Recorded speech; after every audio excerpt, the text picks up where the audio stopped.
Vamos lá então, pessoal.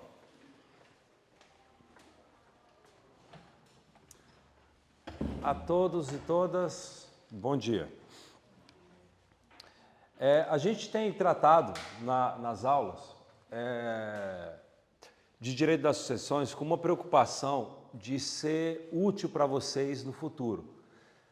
Ainda mais que vocês estão encerrando o estudo de direito civil nesse semestre. Os próximos não devem ter mais civil, porque sucessões sempre é o último, né? E direito das sucessões, como eu mencionei, vai te acompanhar em tudo, em tudo. Se você for civilista ou não, se tu for atuar em qualquer ramo, tu vai acabar lidando mais cedo ou mais tarde com o direito das sucessões. Até agora a gente tem lançado os fundamentos principais. E um dos fundamentos, eu só preciso conferir se aqui está sendo filmado também, calma aí. Tá? Ah, deu para ver aí? Obrigado, mas só até aqui, tá? Obrigado. Que não tem câmera atrás. Então, a gente está nos fundamentos iniciais. E entre esses fundamentos, um deles que é muito importante, é a chamada vocação hereditária. Vocação hereditária. Há problemas de nomenclatura aqui, tá? Quando você pega os manuais, eu e o João Costa Neto, no nosso manual, a gente prefere usar a expressão do Código Civil, que é vocação hereditária. Mas, na doutrina, você vai ver que outros doutrinadores, seguindo o que alguns antigos faziam, então aqui primeiro a gente vai ter um problema de nomenclatura. Você vai ver gente que falará de legitimação sucessória. Tartuccio, por exemplo, chega a falar de legitimação sucessória, para saber quem são os legitimados para participar da sucessão causa-mortes. A questão é, qualquer pessoa pode herdar, posso fazer um testamento, falando assim, deixe um apartamento para a primeira pessoa que nascer, que nascer de um botafoguense chamado Arthur no ano 3000. Então eu estou fazendo um testamento falando que no ano 3000, veja, a gente está em 2020, no ano 3000, próximo milênio, eu quero que o meu apartamento vá para uma pessoa que venha nascer de alguém chamado Arthur e que seja botafoguense. Posso fazer isso? Posso fazer o que eu quiser, o que me dá na telha? Não, não pode. Por quê? Porque nem todo mundo tem vocação hereditária. Esse concepturo, você sabe o que é nascituro, né? Aquele que está para nascer. O sufixo turo tem a ver com algo que está para acontecer. Então, nascituro é o que está para nascer. Concepturo é o que está para ser concebido ainda, nem foi concebido ainda. O concepturo, ele tem vocação hereditária?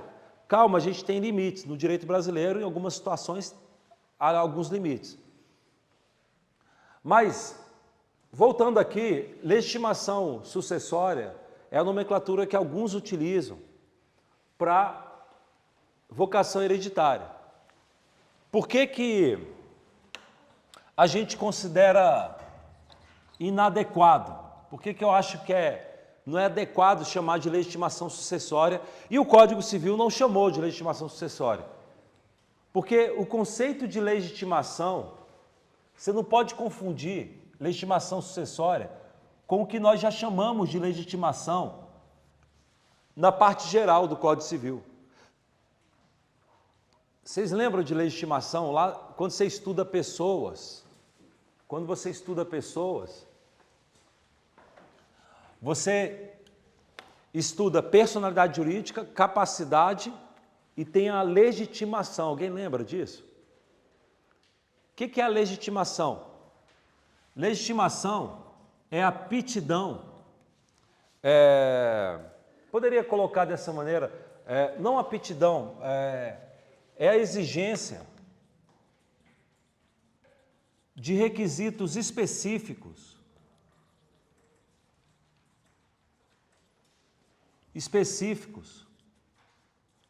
para determinados atos jurídicos. Para você poder praticar determinados atos jurídicos.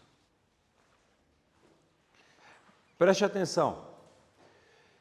Eu, tendo personalidade jurídica, porque sou ser humano, e tendo capacidade de fato, porque eu não sou interditado, não tenho não incorro em nenhuma das causas de incapacidade, eu posso fazer o que me dar na telha sem qualquer tipo de observância de requisitos específicos. Por exemplo, eu sou casado, posso vender meu imóvel, que está no meu nome, é bem meu, bem particular. Sou casado, vamos supor, no regime da comunhão parcial de bens, suponha. Posso vender o meu apartamento sem qualquer requisito adicional, como qualquer outra pessoa? Não, por quê? Porque um exemplo de legitimação está no artigo 1647, que estabelece a necessidade da chamada outorga conjugal, que também pode ser chamada de outorga marital, quando é do marido, ou uxória, quando é da esposa. É que uxor, em latim, uxo até o R, não tem nada a ver etimologicamente com a palavra esposa, né? Mas uxor tem a ver com esposa em latim. Então, uxória é relativa à esposa. Percebe que para vender um imóvel, eu preciso do consentimento da minha esposa. Vamos lá, eu sou maior de idade, capaz, posso ser fiador sem qualquer requisito adicional se eu sou casado? Não, porque para ser fiador também eu preciso de outorga conjugal. Eu preciso, além de ter personalidade jurídica e capacidade de fato, eu preciso de uma legitimação. Isso a gente estuda na parte geral. Eu preciso ser legitimado para praticar aquele ato. Se eu me tornar fiador sem o consentimento da minha esposa, sem a outorga conjugal, o negócio é anulável. Há um requisito adicional, que é a legitimação. Outra situação, eu tenho um filho, posso vender meu apartamento para o meu filho? Eu tenho 2 filhos. Está lá o João, que tem lá 2 filhos, o Gugu e o Biel. E ele tem um apartamento no Leblon que vale 20 milhões de reais.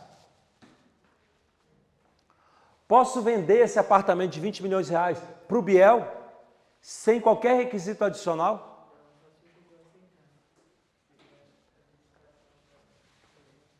Vamos lá, para vender, se eu quiser vender, eu, João, sou capaz? Sou. Tenho capacidade, de fato. Tenho personalidade jurídica? Claro que tenho. Mas para vender imóvel para descendente, o Código Civil exige o consentimento dos outros descendentes e do cônjuge. É um outro exemplo de legitimação que está no artigo 496 do Código Civil. Veja bem, por que cargas d'água eu preciso de consentimento do meu outro filho? Porque seria como bem de herança, né? É essa a ideia. É essa ideia, né? Mas vamos lá. Teu nome mesmo? Desculpa. Maria Eduarda. É Duda, né? Então me achará. Duda, poderia eu, João, doar o meu apartamento para o Biel? Sem consentimento de quem quer que seja? Doar. Aí eu acho que sim, porque tem a antecipação da herança. Exato. Eu poderia doar. Por que eu posso doar? O legislador, veja, o motivo desse dispositivo. E veja, tudo que eu falo na aula tem conexão, assim, eu não tergiverso.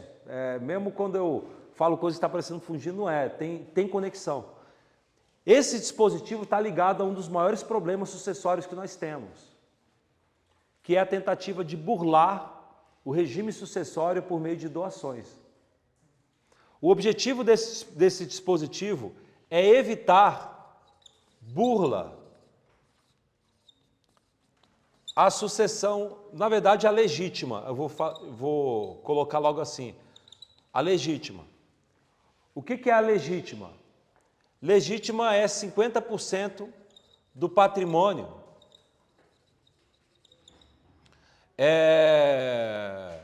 do falecido e que pertence. Legítima, a gente vai voltar nesse conceito de legítima ainda, que a gente não chegou a tratar, eu acho, pelo menos de forma mais sistematizada. É 50% do patrimônio do falecido que pertence aos chamados herdeiros necessários. Legítima é a metade do patrimônio que pertence aos herdeiros necessários. O Código Civil, no artigo 1789 e 1845, trata disso. Bom dia, tudo bem? Vamos lá. Percebe uma coisa. Se eu tenho um filho, só que eu não gosto muito desse filho, eu posso fazer um testamento deixando 100% dos meus bens para o Flamengo, porque eu amo o Flamengo e eu falo, prefiro deixar para o Clube de Regatas Flamengo do que para o meu filho. E eu faço um testamento deixando 100% dos meus bens para o meu filho, para o Flamengo, desculpa. Posso fazer isso? Sim ou não? Não. Por quê? Porque meu filho é herdeiro necessário. A gente vai estudar isso. Descendentes são herdeiros necessários. E os herdeiros necessários, no mínimo, têm direito a 50% do patrimônio. Com um detalhe. Os outros 50% é livre. Eu posso dispor. Os outros 50% são parte disponível. Se eu quiser deixar metade do meu patrimônio para o Flamengo, se eu quiser deixar metade do meu patrimônio para um desconhecido na rua, se eu quiser deixar metade do meu patrimônio para o Mandy Lover lá, o mendigo que ficou com sucesso lá e parece que voltou para a situação de rua. Se eu quiser deixar para quem quer que seja, eu posso deixar. Por quê? Porque 50% é disponível, os outros 50% não.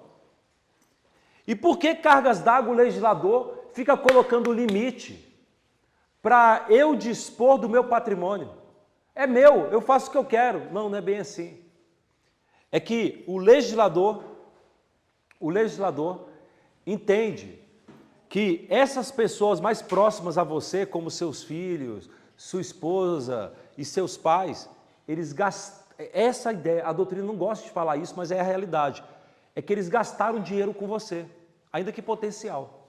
Ah não, meu filho gastou dinheiro comigo? Não quando era criança, né? Porque quem gastou foi você. Mas quando você ficou mais velho, levando em conta o padrão médio de família brasileira, o filho acabou gastando dinheiro com você. É monetarizado mesmo, direito sucessório é monetarizado, é grana, a discussão é grana. Ele tem sim, teu filho não vai ficar pedindo para você assinar uma nota promissória porque você está sendo um cuidador de idoso. Vamos lá, quanto tempo seu pai está idoso ou sua mãe está idosa, quanto tempo você despende do seu tempo pessoal para cuidar do pai idoso, da mãe idosa, que tem necessidade, às vezes, por falta de movimentação, de mobilidade, etc. Você, às vezes, para a vida pela pessoa. Lembro de uma aluna muito guerreira, que era amiga da minha esposa, que estava fazendo faculdade junto com a minha esposa. Aí o pai dela faleceu, a mãe tinha um problema, acho que de mobilidade,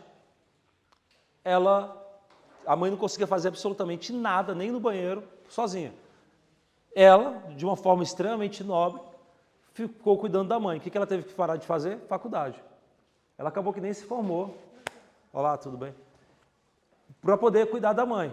A questão é, esse tempo que o filho ou a filha despende com o pai ou com a mãe, voluntariamente, ninguém vai pegar e vai fazer um contrato de trabalho de cuidador de idoso e cobrar um valor por aquilo. O legislador meio que tenta compensar pecuniariamente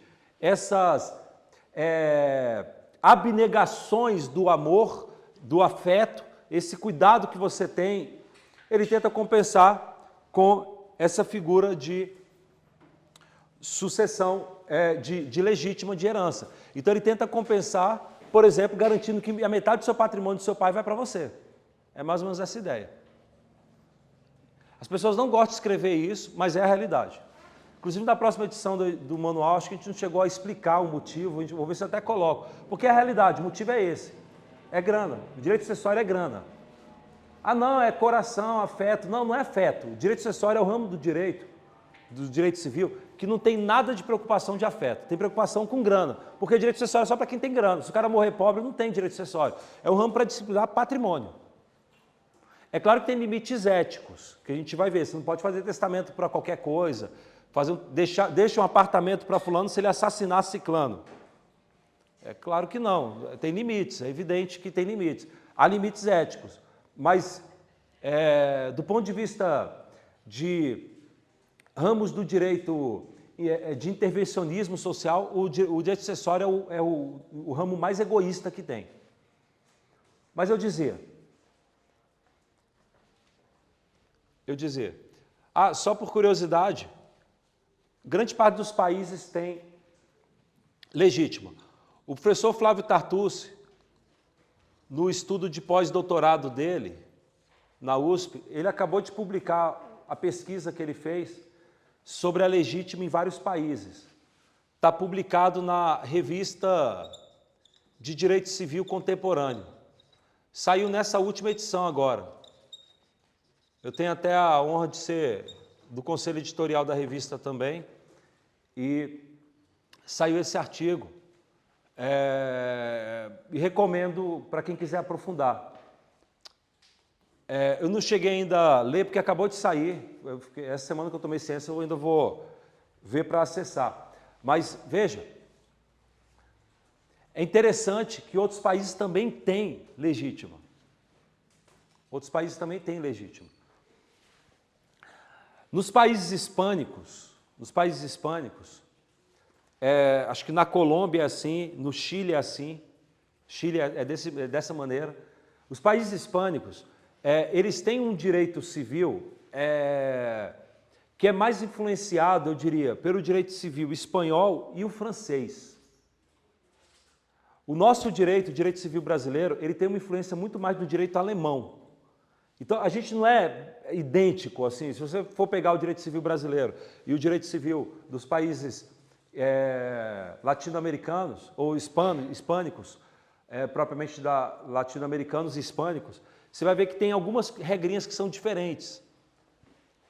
Por exemplo, interdição. Aqui, se uma pessoa é interditada, você nomeia uma pessoa como curadora, né?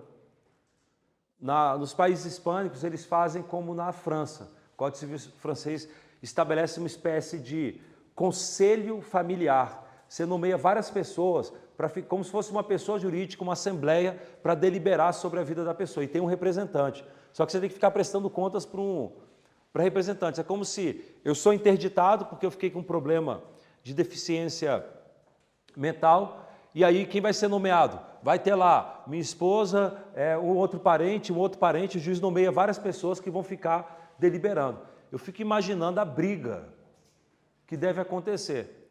Basta ver aí o Cid Moreira, né? Acho que é Cid Moreira, que eu não sei se vocês viram a briga que está tendo lá, porque ele não está incapaz, mas assim, dá para ver o ambiente turbulento que há entre o filho adotivo dele e a esposa. Na rede social fica o barraco lá, o fogo no parquinho, para quem quer ver, tem lá as brigas. Porque o filho, na verdade é o filho adotivo, né, que acaba que está em constante conflito, falando que a mulher está explorando o Cid Moreira, entrou com ação judicial contra o pai e tal, e na verdade o pai está lúcido ainda, não tem nenhum problema, e tomara que fique assim até a morte, e que seja longa a vida dele, mas o fato é que lá na Espanha eles colocam várias pessoas, imagine a briga que deve ser, E nos países latino-americanos, hispânicos, também tem assim. No Brasil, acho que é muito melhor. Você nomeia um tutor. E o juiz tem liberdade. Se for o caso, o juiz pode nomear um co-tutor. Ou um pró-tutor, que é o fiscalizador. É até possível isso. Mas, queridos e queridas, vamos voltar aqui. Nos países latino-americanos, o que eu quis dizer é que, por exemplo, no Chile. No Chile, por exemplo, em outros países hispânicos também é assim, a legítima é de 75%. Aqui no Brasil é 50%, né? Lá é 75%. Com um detalhe, desses 75%, metade é chamada de legítima rigorosa, ou rigorosa, né? Em espanhol, no lugar do primeiro O é o rigorosa, acho que é assim que fala. Por que é chamada de legítima rigorosa? É porque você não pode tocar nela de jeito nenhum. Você não pode dispor para ninguém, não pode fazer nenhum ato de vontade. Agora, os outros 25% desse aqui, então 75%, 50% é legítima rigorosa, e os outros 25% é chamado de la quarta de mejora. Eu prefiro colocar em espanhol porque não me parece ter uma tradução muito boa. O quarto de melhora não fica tão legal. Mas la quarta está se referindo a um quarto do patrimônio, 25%. Então, la quarta é 25%. De mejora é porque você vai poder, nessa parte aqui, dispor apenas entre os herdeiros necessários. Ou seja, você vai poder melhorar a situação de algum dos seus filhos. Você tem um filho predileto, ou você tem um filho que cuida mais de você. Quando você tem lá 4 filhos e tal, cada família tem uma dinâmica. Mas, quando o pai fica velho, ou a mãe fica velha, ou está com alguma doença e não pode se movimentar, precisa de cuidado. É muito comum nas famílias que apenas um dos filhos abra mão da vida pessoal e fique cuidando dos pais. Os outros 3 ficam sem dedicar 1 segundo do tempo para o pai e para a mãe e ainda fica atazanando o filho que está cuidando, falando que ele está roubando o pai, que fica tentando fiscalizar a herança. Na vida real é assim, em grande parte dos casos que tem de briga. Então está lá a filha mais nova, que se não casou ainda, ou se o filho não casou, a filha não casou, aí que vai cuidar mesmo, assim, que o pessoal já fala, não, eu tenho minha família, todo mundo tem seus afazeres, aí o cara que não casou ou que não teve filho, aí ele vai ser aquele que vai ficar cuidando do pai e da mãe. E o detalhe é o seguinte, vamos supor, só para vocês poderem enxergar o tipo de problema que costuma acontecer, lembra daquela aluna que eu mencionei, combativa e valorosa, que acabou largando a faculdade para poder cuidar da mãe e tudo. Imagina que ela tivesse um irmão. O irmão dela continuou vivendo a vida dele, não tirou 1 segundo de tempo para a mãe e ficou cuidando da vida dele, curtindo a vida, ou trabalhando, fazendo as coisas, não quis cuidar da mãe.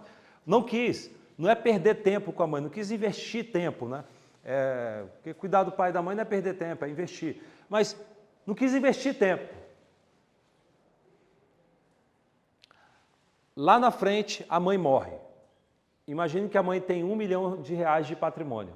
O que vai acontecer se não tiver testamento? Metade do patrimônio vai para o filho egoísta e tal, e a outra metade vai para a filha que cuidou. Você concorda que do ponto de vista patrimonial não é justo? Porque do ponto de vista patrimonial, essa aluna deixou de trabalhar, deixou de conquistar patrimônio para si, deixou de ter uma vida profissional exuberante, assassinou, vamos dizer assim, a sua carreira profissional enquanto o outro filho ficou lá trabalhando, ganhando grana, etc., sem despender tempo com os pais. Não é justo isso. Uma forma de tentar compensar isso no direito hispânico é você, por exemplo, fazer a chamada la quarta de mejora. Ou seja, você faz um testamento e você deixa os 25%, na verdade você deixaria os 25%, que é a quarta de mejora, mais os outros 25%, que é a parte disponível, ou seja, você deixaria 50% do patrimônio para um determinado filho apenas. Percebeu a ideia?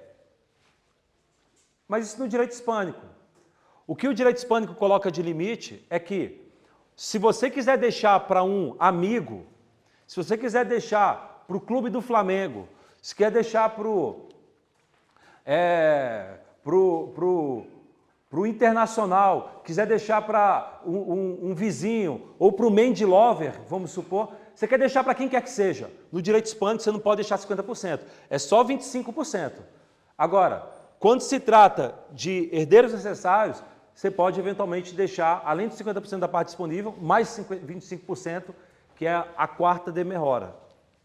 La quarta de mejora. Entenderam? Pessoalmente, eu tenho um pé muito atrás quanto à legítima. Se deveria existir ou não.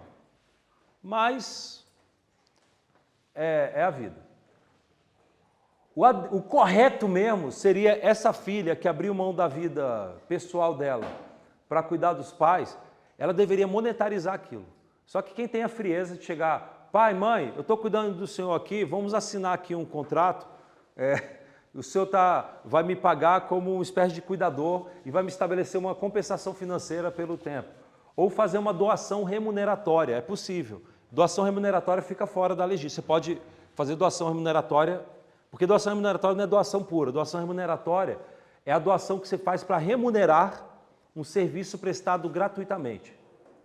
Se você contrata uma pessoa para consertar a pia da sua casa, se você contrata uma pessoa para cuidar de você, um cuidador de idoso, isso é um contrato oneroso, normal.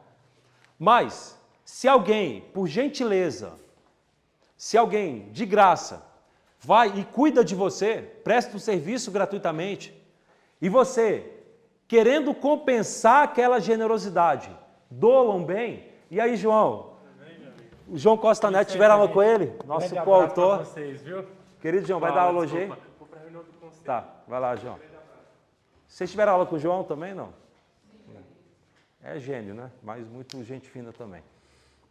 Mas eu dizia, onde é que eu estava mesmo? Doação remuneratória. A pessoa fez um favor para você, aí você chega para ela e fala, fulano, toma aqui um apartamento, toma aqui um computador, como uma compensação pelo que você fez para mim. Se você atrelar a doação a um serviço que ela prestou, como uma espécie de pagamento pelo serviço que ela prestou gratuitamente, isso é uma doação, só que não é pura liberalidade. Você não está doando por pura liberalidade. Porque se fosse pura liberalidade, você daria para um desconhecido na rua. Não, você está doando para remunerar um serviço prestado gratuitamente. Isso é uma doação remuneratória. Doação remuneratória pode ser até de 100% do patrimônio. Não, a legítima é só para doações puras. Porque isso é uma espécie de pagamento de serviço. Mesmo que não seja ainda necessário? Sim. Então, pode ser que o camarada sofreu um acidente, estava viajando para o Chile, foi subir aquelas montanhas no gelo, sofreu um acidente, ninguém achou o corpo, só que na verdade um habitante nativo achou o camarada lá, levou para casa, ficou cuidando, o cara ficou até com problema mental, não lembrava de ninguém, ficou com amnésia total, ninguém conseguiu identificar o cara, e aquele generoso que o acolheu, aquele bom samaritano chileno que o acolheu, fica lá cuidando do cara 3, 4 anos, gastando dinheiro do próprio bolso e sustentando. Aí, depois o cara recobra a consciência, volta para a vida, ele é um cara que tem patrimônio. Se ele pegar e fizer uma doação para aquele bom samaritano chileno generoso, atrelando ao cuidado, aquilo é uma doação remuneratória. O que acontece é que a doação remuneratória, evidente, ela tem que ser economicamente correspondente ao valor do serviço. Então, quanto que alguém cobraria? Qual que é o valor do serviço? Quanto que alguém cobraria para ser um cuidador de vulnerável 24 horas? Aí você pega lá o salário médio de cuidador, jornada de trabalho é 8 horas, você multiplica por 3, então seriam 3 salários, e você faz a cotação e você fala, o valor seria isso. Se você fizer uma doação até aquele valor, doação remuneratória. Agora, se a tua doação exceder a esse valor, o excedente não é remuneratório. Né? Entenderam? Então, até aquele valor, se pegar 100% do seu patrimônio, pode. Não vai sobrar nada para o meu filho, não tem problema. Não tá, é como se você estivesse pagando o serviço. O interessante é o seguinte, doar, vamos lá, você tem um filho, tu não quer deixar nada para aquele filho ingrato, nada, nem um centavo. Filho ingrato, não quero. E não dá para deserdá-lo, não dá para excluí-lo da sucessão, não quero deixar nada. Você pode doar? Não. Mas você pode torrar, pegar seu dinheiro, ir para Las Vegas, entrar lá no Caesar, num hotel qualquer e sair torrando tudo no cassino, todo o seu patrimônio? Pode. Torrar pode. Não, mas não é interdição o ato de dilapidar o patrimônio de forma consciente. A interdição por prodigalidade é se for comprovado que é uma doença. Eu não tenho filho, mas se eu tivesse, eu diria para ele, não espere herança. Não espere herança. Você tem dinheiro ilimitado para estudar, eu custeio tudo que você quiser de estudar, tudo, mas quando eu estiver perto de morrer, eu vou torrar tudo em Las Vegas. Não vou deixar nada, não. Então estude, mas dinheiro ilimitado para estudar. Agora, se tu fizer besteira na vida, o problema é seu. Eu teria esse perfil, já falaria desde antemão para ele, para isso. Né? Claro que na hora, quando você tem filho, o cara acaba mudando o pensamento e tal, mas minha filosofia é que cada geração tem que construir as próprias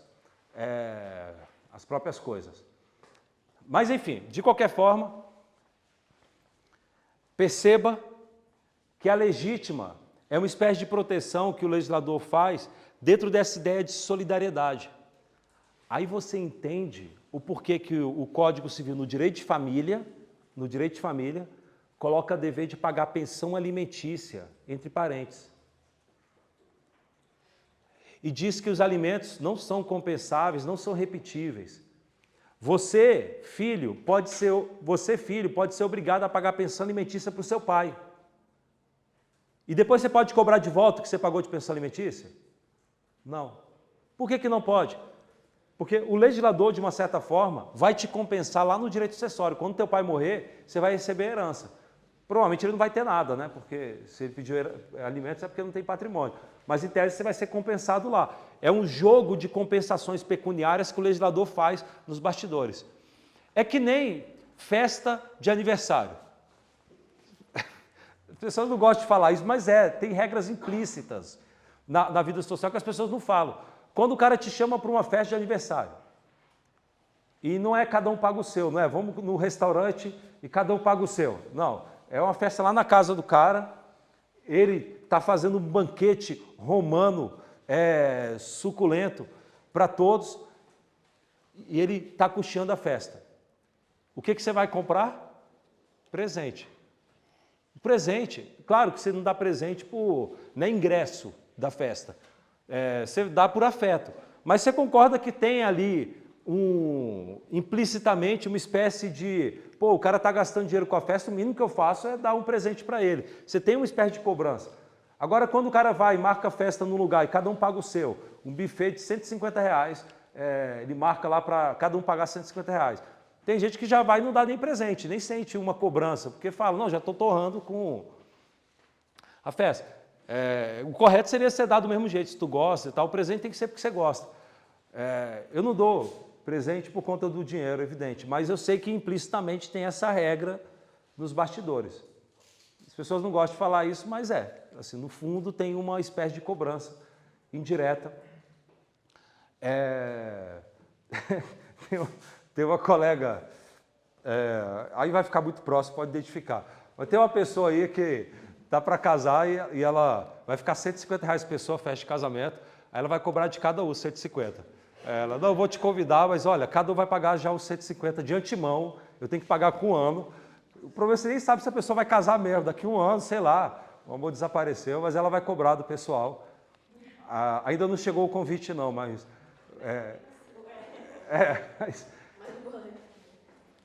Mas você tem algumas regras implícitas na sociedade. O direito sucessório é uma espécie de compensação pecuniária pelas generosidades, às vezes forçada, como é a pensão alimentícia, que há entre os familiares. Essa é a ideia. Entenderam ou não? O fundamento é esse. O fundamento é esse. Tem nada a ver com amor, porque o filho é próximo. Não, não é isso. É grana. Direito sucessório é grana. É a parte pecuniária de todas as situações. Mas, queridos e queridas, eu falei disso para poder voltar aqui na explicação da doação em compra e venda para filho. A Duda falou muito bem que quando você fala dessa regra de vender imóvel para filho, se o João vai vender um apartamento de 20 milhões para o Biel, é necessário o consentimento do Gugu. E a Duda já jogou a ideia. Tá, tem alguma coisa a ver com proteção da herança. Na verdade, tem a ver com a proteção da legítima. Pelo seguinte, já que eu não posso fazer um testamento, olha, eu odeio meu filho Gugu, esse filho é um ingrato, esse filho não me dá atenção, não quero nada com ele, não quero deixar nada para ele. Eu gosto do Biel, que cuida de mim, que me dá atenção e etc. Bem, o João não pode fazer um testamento deixando 100% do patrimônio para o Biel. Não pode. Aí o que ele faz? Tá bom, eu não posso fazer um testamento. Então vou fazer uma doação, porque a lei proíbe testamento. A lei, inclusive, fala que o testamento ele se você fizer um testamento além da legítima, é um testamento ineficaz no excedente. Ele vai perder efeitos no excedente. Bem, ele fala, então vou doar. Não, cuidado. Se você fizer doação, eu vou só antecipar aqui como uma observação, porque não tem nada a ver com legitimação, tá? Mas só para saber, doação a descendente ou a cônjuge, tá? Também vale a cônjuge. A rigor valeria para cônjuge. Artigos 544 e artigo 2002 e seguintes. Você não precisa de consentimento de quem quer que seja. Mas espera aí, professor. Quer dizer que eu posso doar, então, 100% do meu patrimônio para o Biel? Calma lá. Você não precisa de consentimento. Só que tem um detalhe.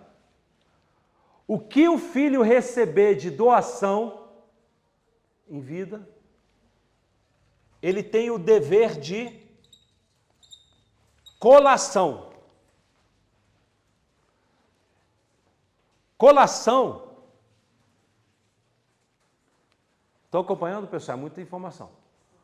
Colação o que é colacionar? É comparar. Colacionar é comparar. As pessoas até, às vezes, em petição colocam, trago a colação precedente do Tribunal de Justiça de São Paulo. Trago a comparação, seria isso. Colação aqui, no direito sucessório, que está no artigo 2002 e seguintes, é o dever de um filho, entre aspas, devolver tudo que recebeu de doação do pai, em vida, ou do falecido em vida. Colação é o dever de devolver para fins, veja, devolver para fins de igualdade da legítima, para fins de igualação da legítima, igualação existe, tá? Não é neologismo não. Para fins de igualação da legítima, devolver todas as liberalidades recebidas do pai. Então, se eu doar o apartamento do Leblon para o Biel, Eu não preciso de consentimento de ninguém. Mas quando eu morrer, o Biel vai ter que devolver o apartamento para fins de igualação apenas. E se ele gastou o dinheiro, vendeu e gastou? Vai repor em dinheiro. Se ele não fizer? Entra com a ação judicial, tenta penhorar bens dele, coloca o nome no Serasa e chora, porque ele não vai te pagar. É como se fosse um saldo negativo na hora. Exato. E se eventualmente o pai tiver outros bens, você vai compensar. Então o pai tem outro apartamento de 20 milhões. Aí aquele outro apartamento vai para o Gugu. A ideia é que os dois fiquem ao final do percurso da vida do João, que os filhos recebam patrimônio igual, quinhão igual, da legítima pelo menos. Professor, o terceiro é protegido pela boa-fé, se ele dispor. Não, o terceiro não vai ser atingido, não. O dever é só do Biel. Se o Biel vendeu o apartamento, doou o apartamento, não tem mais como ele devolver, ele repõe em dinheiro. E se ele não tiver dinheiro? Aí chora, né? Mas você vai executar, ele vai ficar com uma dívida, aí você vai tentar entrar com ação de execução, penhorar bens e não vai ter muito o que penhorar, né?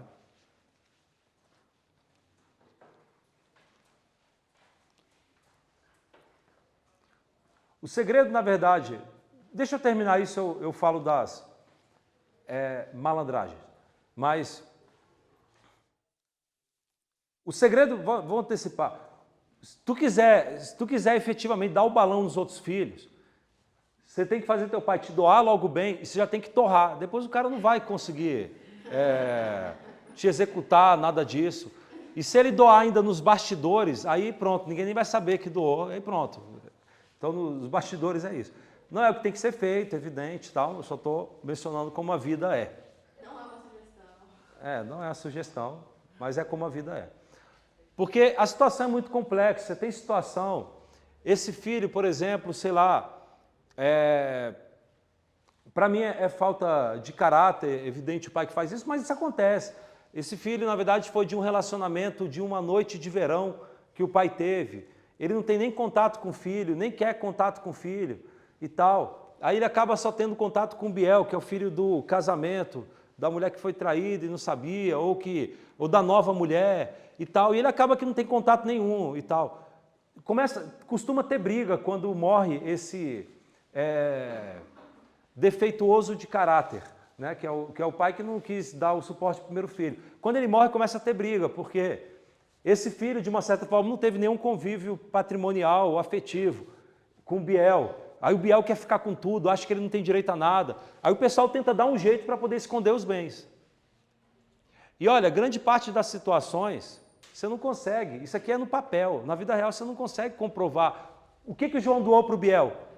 Você não tem acesso à conta bancária do seu pai. Você não tem acesso a toda a movimentação patrimonial do teu pai. Não tem como tu saber se ele pagou passagem para Paris para o outro filho e não pagou para você. Não tem como tu rastrear tudo isso. Então, no final das contas, é meio difícil fazer isso. É só quando você doa o imóvel, porque imóvel fica pegada. Quando você doa o imóvel, está na matrícula do imóvel o rastro. O resto é muito difícil. Dinheiro. Eu vou pegar extrato bancário. Primeiro, que você vai ter dificuldade no processo de inventário de pedir todos os extratos bancários do pai desde quando teu pai nasceu. Ou desde que teu irmão nasceu. Você não vai conseguir. Primeiro porque tem algum extrato bancário que nem acesso você vai ter mais. Extrato bancário da década de 90, 80, provavelmente você vai ter muita dificuldade de acessar. Então, no final das contas, o filho que já recebe logo do pai é melhor as coisas. Aqui numa visão mercenária, argentária, né, de filiação, que infelizmente é o que acontece em muitas famílias, né? Queridos e queridas, para doar, você não precisa de consentimento de ninguém, porque o legislador já protege a legítima como? Por meio da colação. Professor, eu queria doar para o meu filho, só que eu não queria que meu filho colacionasse nada. Posso fazer isso? E como é que eu faço isso? Faz a doação e põe uma cláusula que não colaciona esse bem.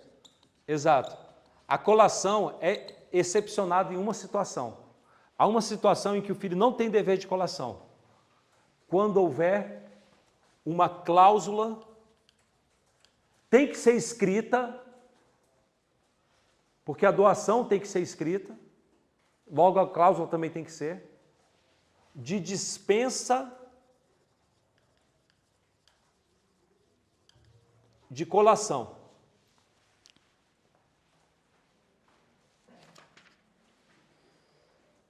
Respeitada a metade do patrimônio. Olha que interessante, meus queridos e minhas queridas. A metade do patrimônio, olha que interessante. A época da doação. Veja, não é na época da morte, não. É no momento da doação. Artigo 2003. Cadê? 2003, acho que é 2000. Só confirmar aqui o número, eu acho importante. Não, 2005, artigo 2005.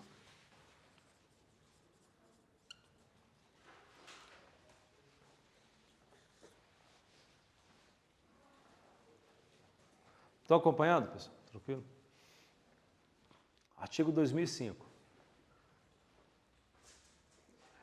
Veja, se eu posso fazer um testamento deixando metade do meu patrimônio para um desconhecido na rua, eu também posso fazer doação de metade do meu patrimônio para um filho, dispensando de trazer a colação. Porque você tem um paralelismo entre os atos intervivos, a doação, e a sucessão causa-morte. Entenderam? Mas a cláusula tem que ser expressa. Eu tenho um artigo que está na internet, você acha fácil, que eu defendo, que é possível fazer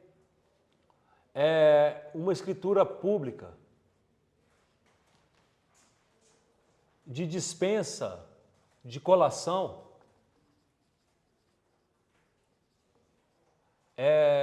posterior.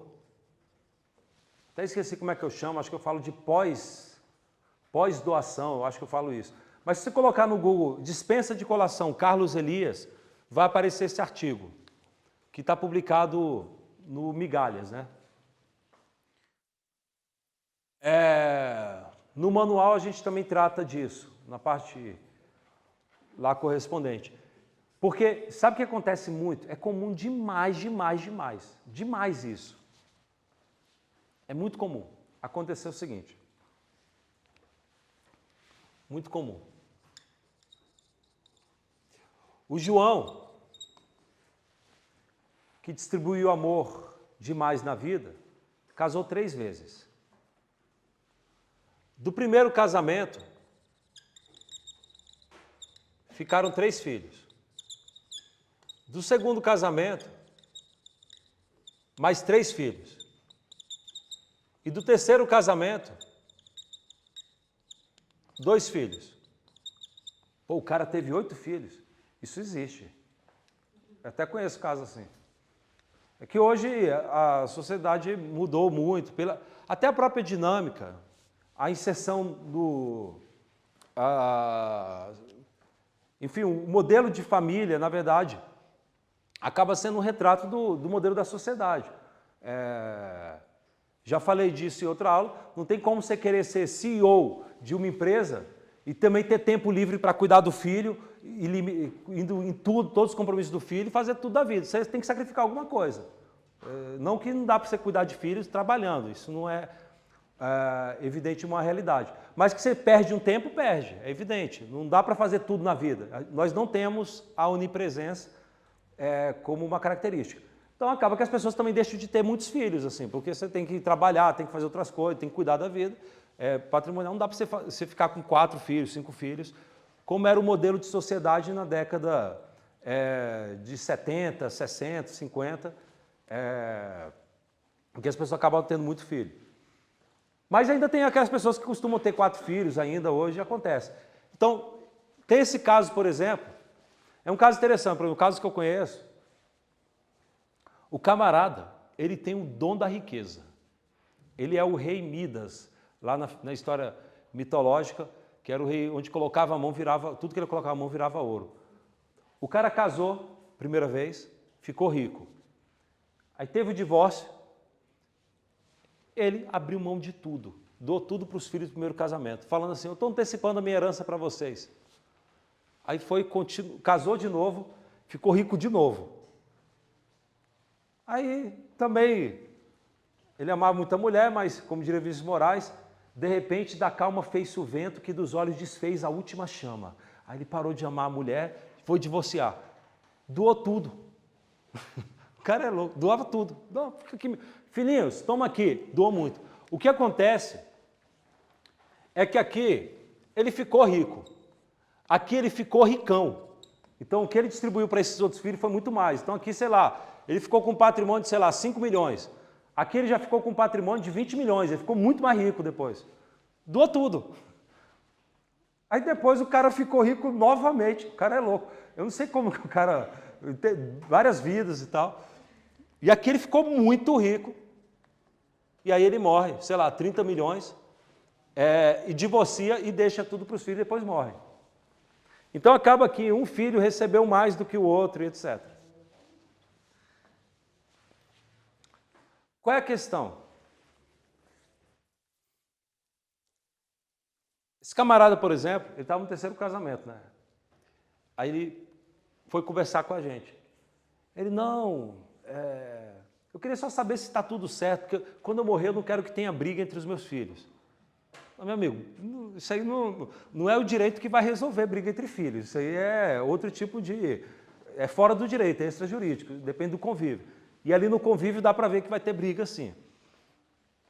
Aí, fala, eu queria saber se juridicamente o que dá para fazer para não ter briga. Bem, briga não vai dar para evitar, mas para poder saber se tu fez certinho, vamos lá. Ele vai e conta a história. Ele quis dizer, eu tratei igualmente os meus filhos, eu doei tudo que eu tinha para eles.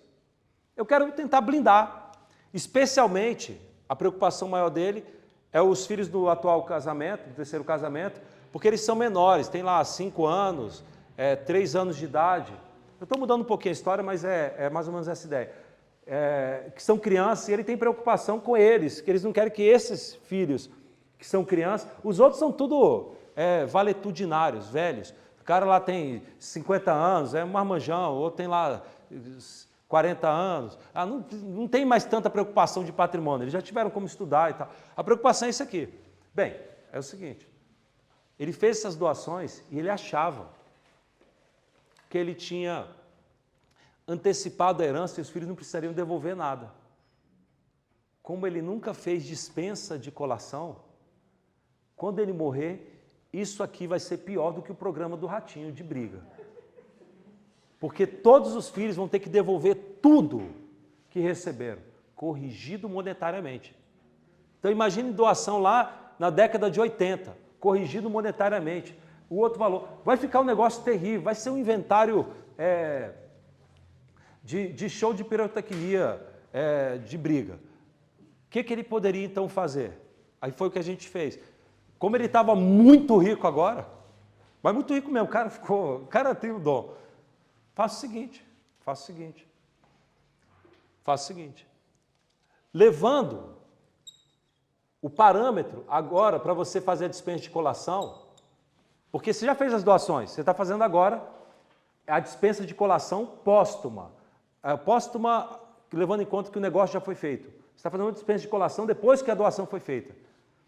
E você só pode dispensar da colação até 50% do teu patrimônio. Quando eu falei a época da doação, isso é o que o código diz, mas na verdade quando você vai fazer póstumamente, tem que ser, a gente pode complementar, ou a época da dispensa. No caso de dispensa póstuma, ou posterior. Mas aqui não está escrito no código. Isso aqui é a decorrência lógica do sistema, que é o que eu defendo lá no artigo. Vamos lá. O parâmetro tem que ser o patrimônio total no momento da dispensa.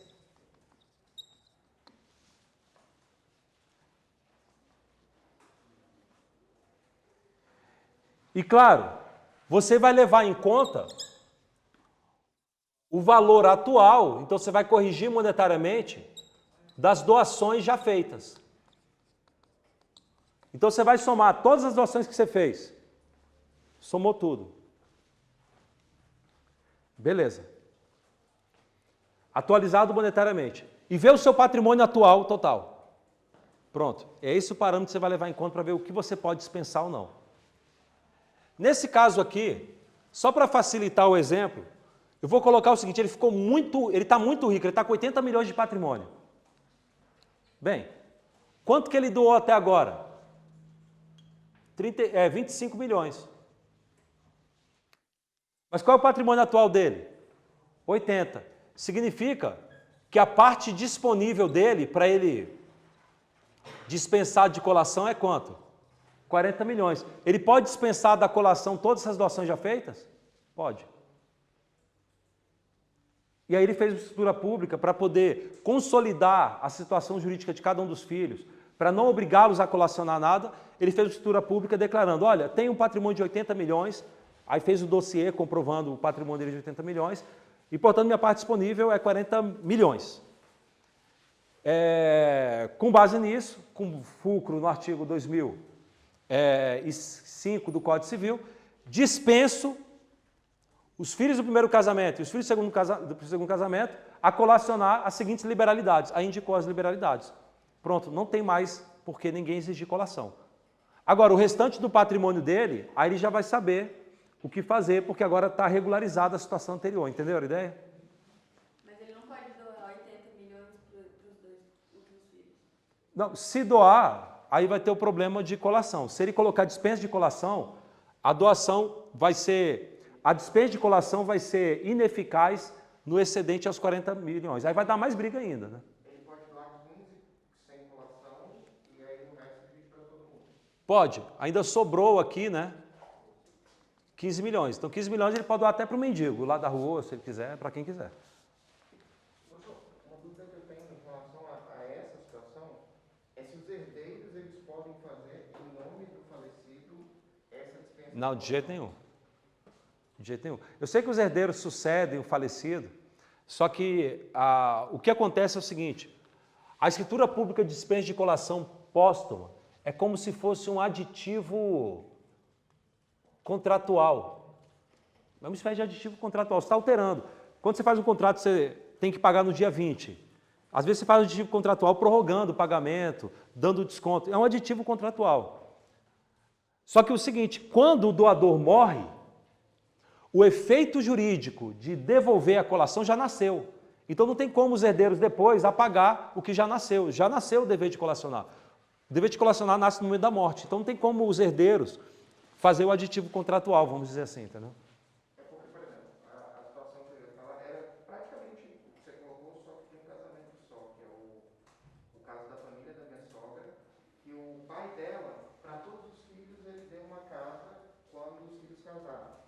E ela não casou. E ela tem um irmão que é especial, ela que cuida dele, então ela não teve casa e todos os outros irmãos tiveram. E quando você falou da questão que tem que corrigir monetariamente, isso vai virar um problema gigantesco. Porque, sei lá, tem um dos irmãos dela tem um filho de quase 40 anos. Tem um detalhe, né? Se ele tiver um imóvel ainda, ele colaciona o próprio imóvel. O imóvel Mas foi transformado em outro imóvel, foi transformado aí vai, em princípio, vai o dinheiro. Em princípio. Né? Então vai dar briga sim, mas... Eu acho que eles vão se resolver sem dar briga, mas como poderia ser resolvido um problema desse se houvesse essa possibilidade? Porque quem poderia fazer isso em nome do marido era a esposa que morreu no ano passado. Então, dê um detalhe.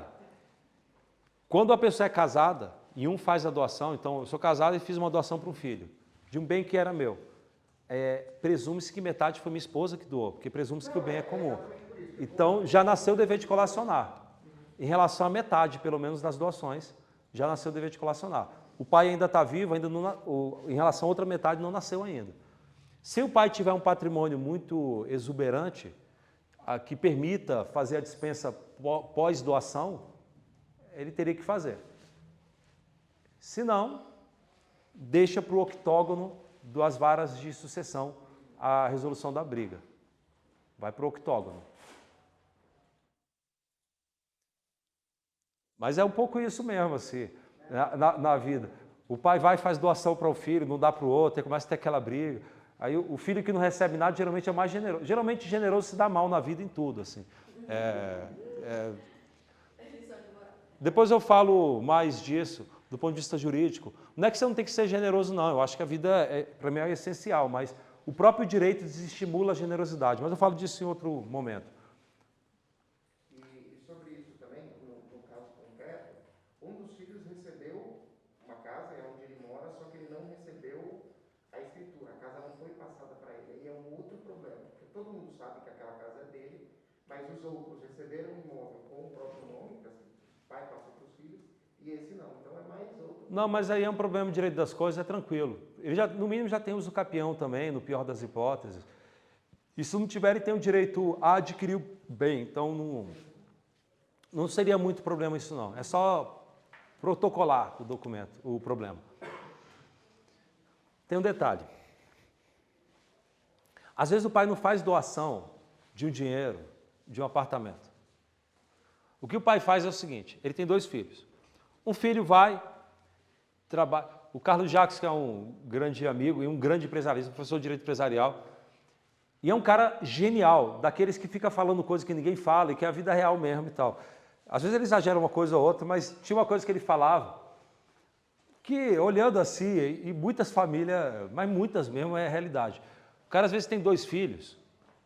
Geralmente um filho é o filho trabalhador, é o filho que vai cuidar da família propriamente, ou que vai trabalhar, vai estudar, vai lá tentar se esforçar e tal. O outro vira fanfarrão, vai curtir a vida, enquanto o outro está fazendo faculdade, está fazendo cursinho, está estudando, está trabalhando, o outro está na micarecandanga, está curtindo, está vendo o carnaval e vendo o sol nascer e torrando o patrimônio do pai. Ainda mais quando o pai tem dinheiro. Quando o pai tem dinheiro, isso é mais comum ainda. Você tem lá os filhos que ficam um monstro do ponto de vista de estudo e tal, porque o pai coloca para estudar na Suíça, não sei o quê, mas tem um lá que desafinou, que não faz nada e só fica torrando o patrimônio do pai. Assim, é um cara que, se o pai morrer, ele vai virar pobre em breve. Até tinha um parente, não é um parente de sangue, mas era um parente, família dele riquíssima no Rio de Janeiro, andava de carrão no Rio de Janeiro, com atrizes, ator, milionário. Aí o pai morreu, ele só vivia curtindo a vida. Aí a mãe depois morreu, ele recebeu a herança, foi torrando. Aí eu lembro que eu era criança, ainda fui visitar ele no Rio de Janeiro. Ele tinha um apartamento, o que sobrou, né, que ele torrou tudo, tinha um apartamento na Avenida Nossa Senhora Copacabana, que é atrás da Avenida Atlântica, e tinha uns mendigos lá dentro do apartamento, que ele usava droga com o pessoal, ele estava sem dinheiro nenhum e vivendo, morreu assim, na lama, assim. Mas acontece isso, assim, nas famílias tem um lá que é o cabeçudo, que é o bom vivant. O que acontece? O pai em geral, pai e mãe não expulsa filho de casa. O filho pode ser o maior patife que tem. Os pais acabam aguentando, briga, tem aquele momento de estresse, mas depois fala, pô, é meu filho, volta para cá, não sei o quê. Aquela situação sentimental que é própria de famílias. Tem exceção, né? Mas, em regra geral, é assim. E o pai, então, fica custeando esse filho malandro. Então, esse filho malandro que não trabalha, o pai vai e paga passagem para ele para ir para a Itália, para ficar em hotéis 5 estrelas, paga passagem para ele viajar para Reykjavik, na Islândia. Então, o filho fica lá vivendo a vida, torrando o patrimônio do pai com viagens, o pai está sustentando ele, então comida, carro, dá lá para ele uma BMW, dá lá uma X6 para o filho. Aí o filho está lá com patrimônio, tudo fruto de doação, o playboy. E os outros filhos? Não recebem nada do pai, porque os outros filhos já estão trabalhando e têm o próprio patrimônio. O pai morre. A pergunta é, as despesas de sustento ao filho maior. Porque isso é uma doação, meu querido e minha querida, no final das contas. No final das contas, em vez do pai pegar e doar R$1 milhão de uma vez, ele ficou dando de forma picotada, custeando o filho com viagens, comida e etc, etc. Essas despesas são colacionáveis? A controvérsia. Eu entendo que sim, e com fundamento, porque textualmente o Código Civil diz que sim. Artigo 2010 do Código Civil diz, olha que inteligente o artigo. Não virão à colação os gastos ordinários do ascendente com o descendente enquanto menor. Enquanto for menor de idade. Claro que você gasta com o seu filho pagando sigma, pagando escola, pagando intercâmbio. E detalhe que a jurisprudência e a doutrina também consideram o menor aqui até os 25 anos. Porque a ideia é que as pessoas só se tornam aptas propriamente à vida depois dos 25, quando faz faculdade, né? Muitos de vocês devem ter 23 anos, 22 anos, e estão terminando a faculdade. Em princípio, não é adequado. Se você tiver que trabalhar para sustentar a casa, você vai comprometer a faculdade. A faculdade de Direito você até consegue, às vezes, trabalhando assim, fazer na tora mesmo, na raça. Mas tem faculdade para Medicina, se tu for trabalhar, vai dar zebra mesmo, assim, porque tem uma cobrança maior do que aula manhã e tarde, é um pouco mais difícil, eu diria. Não que Direito seja fácil, não é, mas eu acho que é menos agressivo do que Medicina, pelo menos durante o tempo. O cara, para fazer Medicina, tem que ter alguém custeando, ainda mais se for fazer particular, né? Mensalidade em Medicina é quanto? É R$8 mil, R$6 mil, só mensalidade, né? Mas eu dizia, queridos e queridas... Esse menor é no sentido de dependente, né? É mais ou menos o que é o dependente. É mais ou menos o que é dependente para fins de pensão alimentícia, que o pai também tem, às vezes está pagando. Então, tudo bem, o que o pai gastou com o filho na educação, sustento, enquanto é menor, não tem que ser colacionado, está no código. Agora, se for maior, o que o pai gasta com o filho playboy desocupado lá de 40 anos, que está lá como parasita, sugando o patrimônio do pai, em princípio, teria que ser colacionado. Eu entendo que é essa regra mesmo, eu aplicaria. O STJ ainda não se manifestou explicitamente quanto a isso.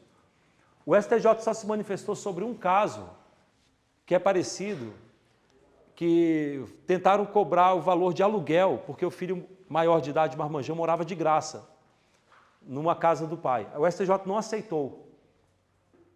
Para mim não foi adequado o precedente do STJ, mas o STJ deu a entender que ele não gosta do artigo 2010.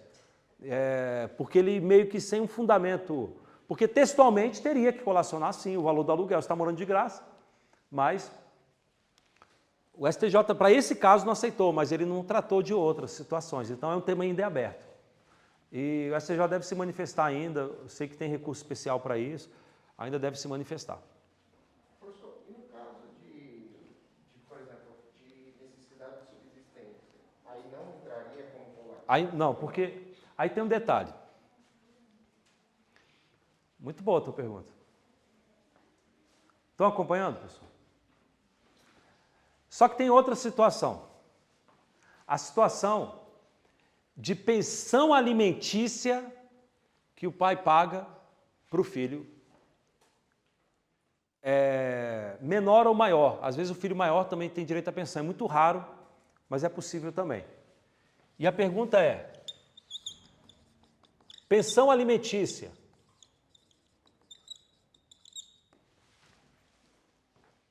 também estaria abrangido? Aí depende. Tem um artigo nosso também, se você colocar, ele também está publicado, ele está publicado também pelo Senado, e está na internet, portanto, também foi publicado em revista, mas se você colocar na internet, colação, alimentos ou alimentícia, Carlos Elias, vai ser um dos primeiros resultados de buscas que vai aparecer. Eu falo do dever de colação envolvendo pensão alimentícia. Não tem precedente do STJ ainda sobre isso, mas é um tema que é bom vocês terem visto. A gente tem que tomar cuidado, porque a gente teria que aqui, porque o legislador não foi explícito, tentar dar uma interpretação levando em conta a finalidade do sistema. Primeira hipótese. Pessoal, estão acompanhando? Tranquilo? É muito assunto, mas é importantíssimo. Esse assunto é fundamental. Primeira hipótese. A pensão alimentícia é para o neto. Neto.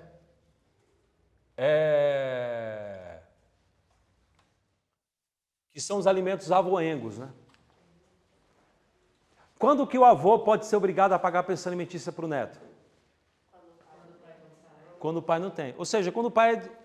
Aqui, bem simplificando, porque nem sempre é a realidade. Às vezes o pai está desempregado, teve um problema, mas só para criar uma caricatura para fixar melhor, quando o pai é um playboy irresponsável. Mas não é sempre assim. Às vezes o pai, sei lá, sofreu um acidente, perdeu o emprego, nem sempre é isso. Mas a maior parte, 80% dos casos, é o playboy desocupado e irresponsável do filho, que não trabalha, não faz nada e ainda por cima vai e sai fazendo filho por aí. E aí quem vai pagar? Os avós. A questão é, você concorda que quando, vamos colocar aqui, está lá o João, vamos colocar um caso, tem 2 filhos, o Gugu e o Biel. O Biel é o playboy irresponsável, só quer farra, etc, faz nada, e o Gugu é o filho certinho, que estuda, que se esforça, etc, etc. O Biel, além das despesas que o pai tem de sustentável, etc., vai lá e tem um filho. Nasceu lá o neto lá, o neto do João. De um relacionamento, quando no dia que ele estava drogado, ele nem sabe quem é, depois que ele teve um relacionamento lá com outra pessoa também, lá na Cracolândia, aí a outra mulher ficou grávida, descobriu por filmagem que era o cara, entrou com a ação e pediu pensão alimentícia. Estou colocando um exemplo bem assim, caricato, só para... Claro que nem sempre é assim, né? Embora tenha uns casos assim. E aí a mulher, inclusive, entrou com a ação de investigação de paternidade, provou que era, e tá aquela situação bem... gráfica. E aí, foi reconhecido que é pai e tinha que pagar a pensão alimentícia. Mas o cara não tem dinheiro nem para comprar a própria roupa. Os avós, então, podem ser obrigados a pagar a pensão alimentícia. Você concorda que quando o avô paga alimentos ao neto, ele, na verdade, paga uma dívida que seria do Biel? Tanto que o dever, pacífico isso nos tribunais, o dever de alimentos avoengos é subsidiário e complementar. Por que subsidiário? Porque o avô só pode ser demandado se você provar que o pai não tem condição. E é complementar porque se o pai tiver condição de pagar um pouquinho, o pai vai pagar e o avô só complementa. E são todos avós, tá? Inclusive os avós maternos também, materno e paterno. Na prática não é assim que funciona na vida real, mas seria assim. Professor, no caso, se o João fosse morto, o Gugu, como, enfim, bem-sucedido, também poderia dar alimentos, né, também. Cuidado. Também ao tio, ou não? Não? Alimentos é só até irmão. Na linha colateral. Na linha ascendente, descendente é ilimitado. Então, bisavô, tataravô, está dentro. Mas só irmão. O legislador deixou a relação avuncular. Avuncular é o adjetivo relativo a tios, né? Paterno é relativo a pais, materno, mãe. Avuncular é tios, né? Ele deixou a relação avuncular no campo da generosidade. Então, se o tio tiver intimidade, etc., vai e cuida. Porque assim, tios não necessariamente têm uma proximidade assim, pela média. O legislador, quando ele estabelece as regras, ele estabelece a regra de acordo com a vontade presumível da sociedade. E na sociedade atual, ou nas sociedades em geral, tio não é tão próximo assim. Tem exceção, mas assim, o legislador trabalha com um padrão médio, né? Então, deixou para o campo da liberalidade. Mas vamos lá. Imagine que o pai foi obrigado a pagar a pensão alimentícia e o somatório total, colocando o símbolo aqui de somatório, né, que vocês têm lá na matemática, somatório total, quando o pai morre, o pai morreu depois.